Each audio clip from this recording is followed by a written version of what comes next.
So, Maverick City, Brandon Lake, Kirk Franklin just won a Grammy.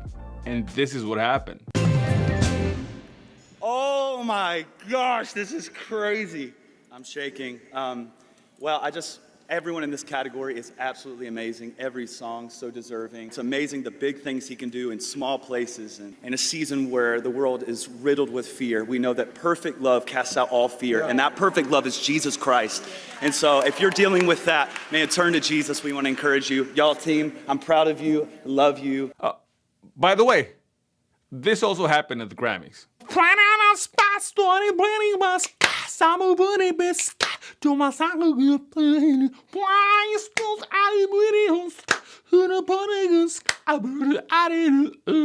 Yeah, and Kim Petras was the first transgender person to ever receive a Grammy for that song on that same night. So, Christians at the Grammy.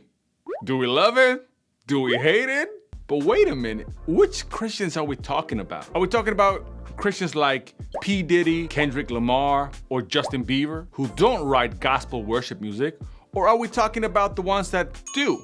Okay, let's talk about the ones that do. Maverick City received quite the backlash for being at the Grammys, and most of the backlash could be put under these three categories: mixing with the world. Why were they there in the first place, mixing themselves with the world? So this is what Kirk Franklin had to say about that. I don't have time to talk about other artists that performed last night and respond to some people's bibliocentric views about should Christians be at places that we not listen to the gospel. I don't have time to do that. I have no time to give you any theological arguments because we've been having theological arguments for millennia and have not been able to find resolve. We haven't even found a resolve for racial tensions in the church.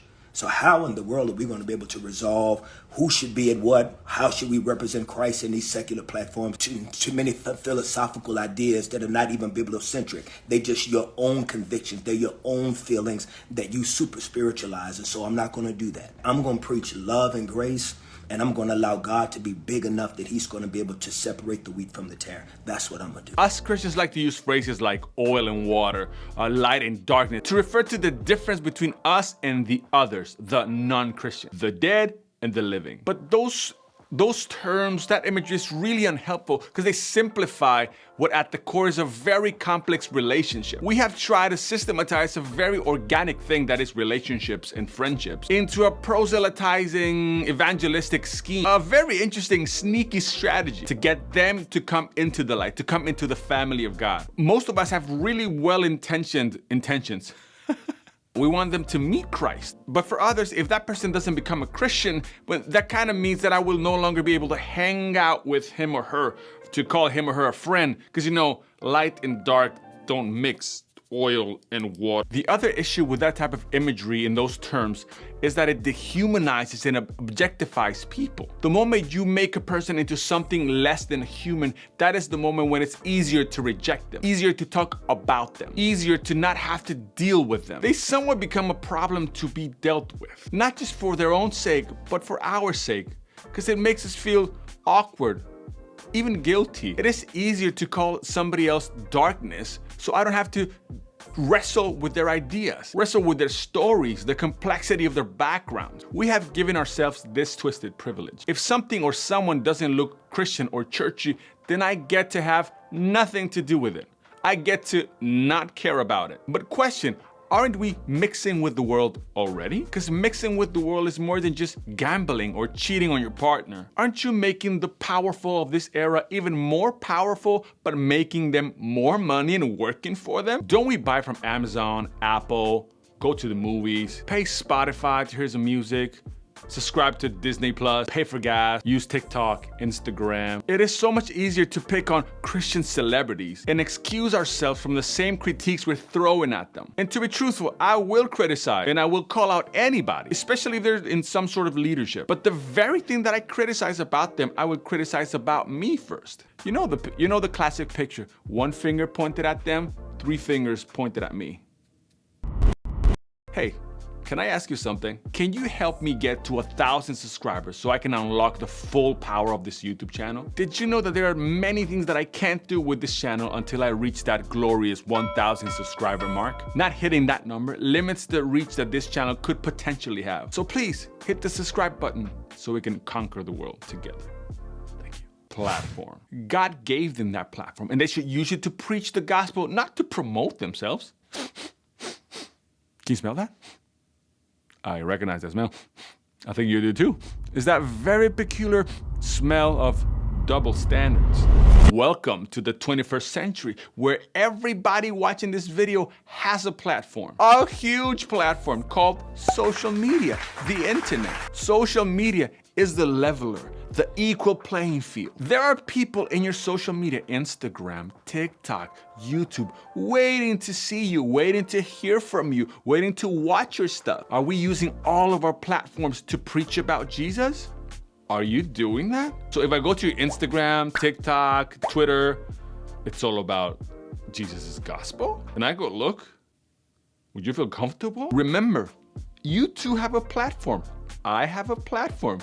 You're watching it, you're living it right now. And I don't want to go into the weeds of this because, to be honest, there's a plethora of reasons why we don't do that. But we don't normally put that pressure on us. We don't put that pressure on our platform. That pressure is dedicated for their platform. Because the thing is, you know, Brandon, the one in the video who spoke at the Grammys, he kind of had to mention Jesus. Otherwise, he would have proved to every Christian that he was ashamed of the gospel. And that would have cost him revenue, would have cost him followers. I'm not saying he did it because he had to.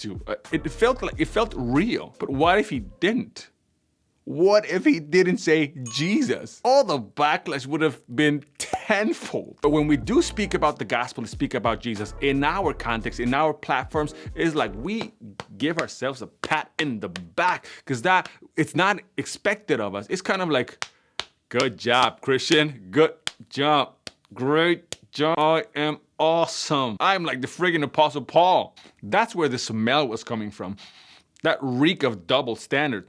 But I can notice some of your brains going, but he's a Levite. That is his role. He's a church leader. That's what he's supposed to do. Hopefully your brain is also battling with Paul, who calls us all priests and kings. We need to stop using Old Testament references to basically excuse our double standards. The gospel. Maverick said he didn't preach the gospel. Okay, so in the 30 to 45 seconds that he had, he didn't preach the gospel. Can you tell me what is the gospel? What the gospel of Jesus is? What exactly he should have said? Is the gospel the Romans wrote? If you believe in Jesus, you won't go to hell, but go to heaven instead? Well, he didn't say that, but is that the gospel? If that is indeed the gospel, then we didn't need the 27 or 66 books of the Bible. We just needed a sticky note that said, believe in Jesus and you won't go to hell, but to heaven instead. When was the last time that you or I took the time to sit down and think and write what the gospel is? Take your time to reflect. And once you have done that, was it possible for Brandon to say that? What could you say or do to share the gospel? Is using your platform the best way of doing that? That is a question that you leave hanging, an open-ended question. So yeah, it's interesting. Christians at the Grammys. Let me know your thoughts in the comments. I would love to hear your opinions. You can talk for hours and hours about different angles of this quote-unquote issue. So I want to invite you to click on this video where I'm going to talk about the biggest problem in worship music today. Click there and I'll see you there.